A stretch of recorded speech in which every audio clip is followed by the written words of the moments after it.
At next caller po natin mula sa Cardona, Rizal, si Carla Vocal. Oh, na-scam ka ba?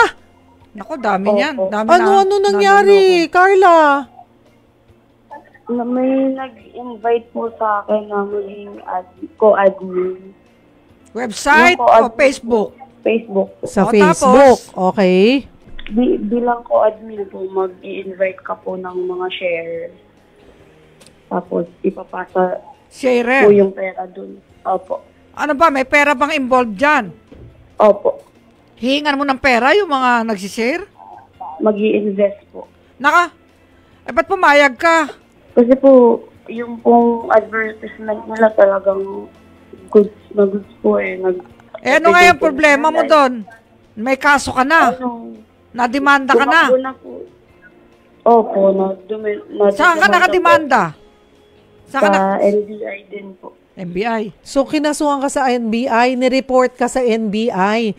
Magkano ang hinahabol sa'yo? Yung nagkaso po sa akin, worth 1 million po. Ang laki. Alam mo, mga kababayan, teka muna, lagi nyo pong i-check ang inyong fan page. Makikita nyo kung ano-ano yung page na kayo ang admin.